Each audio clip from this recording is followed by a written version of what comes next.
Oh, ito, pakinggan naman natin itong iniiyak ni Claire Castro. Oh, patungkol dito sa ano na to, dito sa tawag diyan, yung mga sinabi ni VP Sara tungkol diyan sa baha. Oh, ito pakinggan natin yung maigi para makapag-react tayo.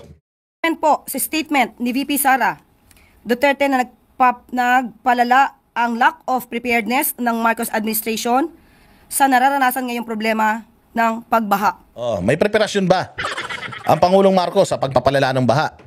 Sino ngayon nasisihin natin sa paglala ng baha? O alam natin na may kasalanan din ng tao dahil ang mga Pilipino kalat. Ang mga Pilipino ay burara. Oo, na tapon lang ng tapon ng basura. O hindi ba? May kasalanan ng mga Pilipino. Pero siyempre, sino sisihin namin? Mga sarili namin.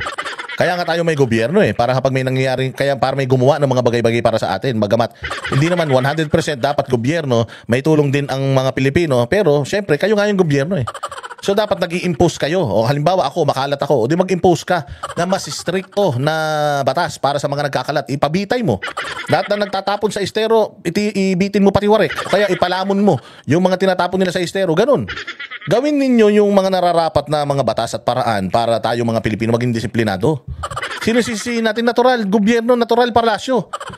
Kasi kayo ang may hawak ng pera Si VP Sara ba may hawak ng pera? Ako din, sinisisi ko kayo Yung kapitbahay ko, sinisisi din yung gobyerno nyo. Sinong sisisihin ni Inday Sara? Sarili niya. Hindi naman siya presidente. Tanga ka ba, Claire Castro? Natural. Yung preparedness, hindi lang sa amin. Dapat kayo ang nangunguna. Kayo ang nag-i-spearhead lahat ng mga dapat na na gawin para ma-prevent itong baha. Tangina ngayon lang ba tayo binabaha? O bakit nung panahon ni Pangulong Duterte binabaha ba tayo? Binabaha tayo noon. Pero kahit pa paano, hindi katulad nito. Putang ina, ito kada ulan baha Ito kada ulan lubog Nakita nyo ba nangyari? At saka, kailan nyo ba, di ba alam nyo naman na may darating na bagyo? Anong ginawa ninyo? Kasi nung panahon ni Pangulong Duterte, to tell you honestly, Claire Castro, nung panahon ni Pangulong Duterte, merong at least 3 o 4 na category 5 na bagyo na tumama. Alam mo yung ibig sabihin ng category 5, kupal ka? Bihirang mangyari ang isang category 5 na bagyo. Ang category 5, yung Katrina sa Amerika, at saka yung dito, yung Yolanda. Yolanda, category 5. Ibig sabihin, yung signal number 1, 2, 3, putang ina, mas malakas pa dun. Bihirang-bihira yun. Wala pang tumamang category 5 sa Pilipinas. Noon pa lang tumama nung panahon ni Pinoy. Di ba nag-prepare sila Pinoy, nag-prepare sila Mar Rojas. Ano nangyari? Di ba ang daming namatay sa Samar at Leyte? Di ba? Tacloban, ang daming namatay dyan dahil dyan sa bagyo na yan. Sobrang lakas, hindi natin ini-expect. Kasi ngayon lang natin naranasan. Now, naranasan na natin. Panahon ni Pangulong Duterte, mayroong 3 at least, o 2, sabihin na natin, na category 5, same category as Katrina and Yolanda. Ang tumama sa Pilipinas, maraming namatay. Maraming nasalanta. Dahil nakaprepare si Pangulong Duterte noon. Anong ginawa ni Pangulong Duterte sa DSWD? Yung mga tatamaan ng bagyo, nagpauna na siya doon ng relief goods. Kasi ang problema natin, pag binagyo tayo, saka tayo magpupunta ron, hindi passable. Hindi ka ngayon makakapaghatid ng relief goods doon sa nasalanta kasi hindi ka makakapas.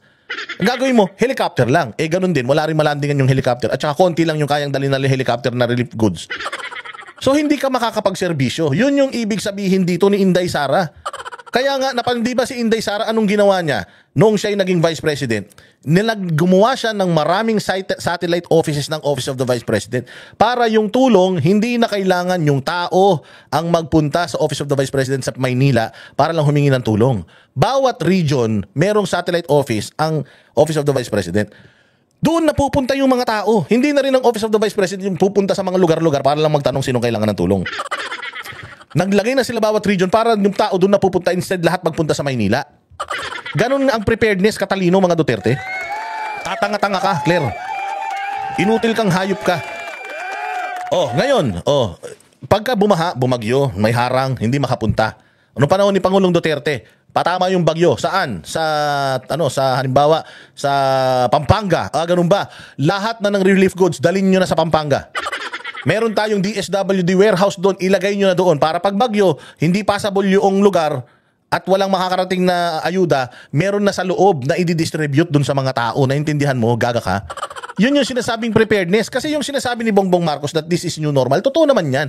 Global warming, totoo naman yan. Hindi natin kayang pigilan. Oo, pero we can prevent yung pagkamatay ng mga tao, pagkasira ng mga kagamitan. Pwede nating i-prevent yun at paliitin yung damage if talagang magpaplano lang tayo. Parang sinasabi kasi ni Bongbong na wag na kayong magtaka. Kung ganyang karami ang baha, wag na kayong magtaka kasi yan na talaga yung kakaharapin natin sa mga susunod na panahon. Hindi pwedeng ganun. With all your power and money, dapat may gawin ka. Hindi pwedeng sasabihan mo yung Pilipino na tanggapin na lang yung kapalaran nila. Hindi pwedeng ganun. Sana hindi ka na nagpresidente. Kasi nung nagpe-presidente kayo, ang dami yung pinapangako sa tao tapos biglang nung nanalo kayo, sabihin na tanggapin nyo na lang ang katotohanan na mga patay gutom kayo, na mga mahirap lang kayo, na hindi kayo taga-kondo kaya mababaha kayo, tanggapin nyo na yung katotohanan. Hindi pwedeng ganun, Mr. President. O dapat prepared tayo, handa tayo. Kapag kami nangyaring kalamidad, dapat ready yung lugar na tatamaan. Yun yung sinasabing preparedness. Walang hiya ka. O sige, ano pang sasabihin mo, Castro?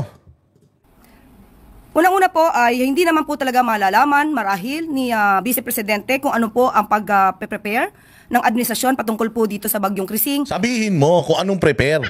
Kasi babanatan mo na naman yung pag-alis ni Inday. Igago ka pala, umalis nga rin presidente mo eh. Yung iniwan niyang caretaker, sino? Si Bersamin, si Remulla, sino yung mga caretaker niya? Oh, nakita nyo ba nabaha ng ulan, baha yung mga yan? Nakita nyo ba nag-relief operations mga kupal na yan? Hindi naman, tarantado ka. So, kaming mga Pilipino, kasama si Pangulong Vice President Sara Duterte, pwede kami magreklamo dahil palpak yung disaster response ninyo. Meron pa kayong EDCA sites. Sabi ninyo yung siyam na EDCA sites for humanitarian purposes kapag may sakuna. Sila yung makakatulong natin para mabilis ang operasyon. Putang ina nyo, wala kaming nakikita. Kahit isang mga kanong sundalo na tumutulong sa atin sa panahon ng sakuna ngayon. Mga kupal kayo, mambubudol kayo eh.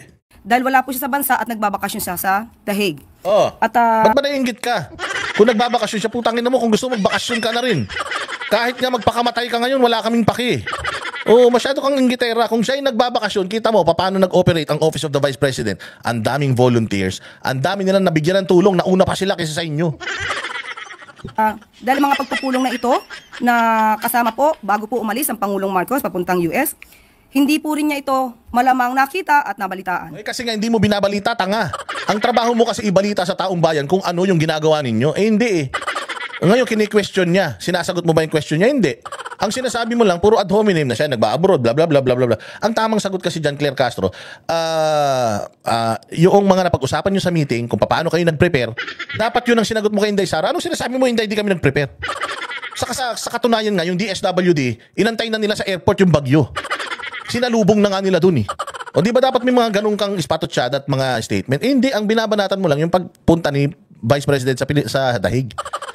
Tangina mo, sabi ko nga sa'yo, daling ko yung tatay mo sa Dahig. Tingnan ko kung hindi mo puntahan eh. Kahit wala kang pamasahe, sigurado ko pupuntahan mo, pipilitin mo eh. Tatay mo yun eh. Tanga ka ba? O, kine-question mo yung pagpunta ni VP Sara sa Dahig. Putang ina nyo. Kung hindi nyo pinadala yung tatay doon, hindi pupunta yun sa Dahig, gago. O iuwi nyo yung tatay dito kung ayaw nyo umaalis si Inday Sara at yung mga kapatid niya papunta ng Dahig, iuwi nyo si Pangulo. Reklamo ka ng reklamo, punta ng Dahig, iputang ina nyo, pinadala nyo yung tatay niya doon eh. Iuwi nyo sa Pilipinas, tingnan mo, kahit isang beses hindi pupunta ng Dahig yan. Si Inday Sara, tatanga-tanga ka talaga, Claire. Ang tinatanong sa'yo, ano ang palpak ang preparedness nyo? Ang counter doon, sabihin mo kung paano kayo nag-prepare. Naghanda kami ng 1 milyong relief packs doon sa mga tatamaan ng bagyo. Alam na namin kung saan papunta eh. Kaya nga nung bumagyo, ayun, nakapag-relief goods kami. Ngayon yung baha, yung baha talagang sobrang dami talaga ng tubig na tumapon. Meron tayong mga pumping stations na talaga namang na-overwhelm. Oo. So kulang pa. Kulang pa. And it takes at least under 10 years para talagang makumpleto natin yung ating at padadala namin lahat ng mga engineer namin sa Netherlands para aralin kung papaano yung kanilang urban planning para yung mga baha hindi sila apektuhan kasi ang Netherlands swamp yan. Ang Netherlands below sea level yan. So laging may tubig dyan. So ngayon kahit baha hindi nagbabaha dito sa the Netherlands dahil sa galing ng engineering nila. Kaya padadala namin yung mga engineer namin doon para malaman natin ano ba yung mga ginawa nila doon na applicable dito sa atin. Para sa mga susunod na taon panahon hindi na tayo bahain. Ganon, Claire Castro yung sinasabing preparedness, punyeta ka. Bobang hayop na ito. At muli, wala po ang kanyang presensya sa Pilipinas para husgahan kung ano man ang naging trabaho ng Pangulo at ng administrasyon. Gago. Kahit wala kami sa Pilipinas, punyeta ka. Kaya nasan kami lupalo, Pilipino kami, pwede namin husgahan, tanga. Kayo pong mga public officials ay subject to criticism. Whether we are in the Philippines or not, we are still subject, we can still subject you. O we can still criticize you, inutil. So kapag wala ka sa Pilipinas, di ka na pwede mag-criticize, tarantada. Pinagsasasabi mo. At ng mga concerned agencies patungkol po dito sa Bagyong Krising. Unang-una po, naiulat na po natin kahapon ang mga ginawa at naging accomplishments po ng ibang mga... Ginawa! Accomplishments! Ano bang sabi ni Inday? Mahina yung disaster preparedness. Preparedness. Oo, yung ginawa, yun yung reaction ninyo doon sa bagyo. Natural, may gagawin kayo. Ang tanong, gaano kabilis, gaano ka-efficient, gaano ka-epektibo. Hindi porkit may ginawa ka, okay na. Lahat may ginagawa, pero may gumagawa ng mali. Tama ba yung ginawa nyo? Tama ba yung atake ninyo? Tama ba yung Yun yung dapat na ipaintindi mo sa tao. Ganito po ang ginawa natin. At ito po ang tamang paraan. O hindi ba, ito po ang ginawa natin nung bumagyo. O ang tanong, sufficient enough ba yun? Efficiently, nagawa nyo ba yun? Sabi ko nga sa inyo, ang Office of the Vice President ay merong ISO certification. Ibig sabihin, mas okay pa sila sa okay. Ganon kagaling yung mga tao ron. Look at how they are preparing. Bago pa magbagyo, ready na yung mga relief goods nila. Nandoon na sa mga tatamaan. May mga bangka na sila, libreng sakay, lahat. Kompleto na sila. Before pa man tumama yung bagyo, kayo, meron ba? Saka nyo lang naisip yan noong kinailangan na ng tao. Ang tawag doon, reactiveness. Hindi siya proactive. Yun yung sinasabi natin preparedness. Hindi porket may ginawa kayo, okay na. Mali yun. Ang maganda, yung hindi pa man kailangan, naka-ready na para kasagsagan pa lang, marami na kayo naliligtas na mga tao. Hindi. Putangin na yan. Hinintay nyo pa mag-swimming pool lahat ng lugar eh. Mga concerned agencies katulad po ng DSWD, DOTR, at pati po yung Philippine Coast Guard ay nagbigay na rin po ng libreng sakay. Maliban po sa DOTR na nagbigay din po. Utang na loob namin yan. Dapat lang ginagawa nyo yan. Ang tanong, gaano karami at gaano naging ka-efficient ang Coast Guard? Yun ang dapat na pinapaliwanag mo. Ito po, ganito karami na isakay nila, 1 milyong Pilipino ang nailikas nila, ganyan. Ilang mga baka kalabaw ang naisakay nila sa Noah's Ark, ganun. Utangin na yan. Yun yung sinasabi, hindi yung kung ano yung ginawa nyo. Marami kayong gagawin, marami kayong ginawa, alam namin. Pero efficiently? Question mark. Effectively? Question mark. Kasi nagre-reklamo yung mga Pilipino eh. Gaga ka ba? May magre-reklamo ba kung may ginawa kayong matino? Nalibing sakay sa MRT, LRT, at yun po ay direktiba ng Pangulong Marcos Jr. At kasama din po dyan, yung paghahanda mismo po para po sa food packs na ibibigay natin sa ating mga kababayan na naapektuhan ng Bagyong Krising. So, muli, hindi po maiiwasan ni Vice Presidente na mamintas dahil wala po siya sa Pilipinas at hindi po niya nakikita kung ano ang ginagawa ng gobyerno para sa taong bayan. Gago, mga Pilipino mismo ang hindi nakakakita ng mga pinagagawa niyong mga kupal kayo. Wag ka na. Diyos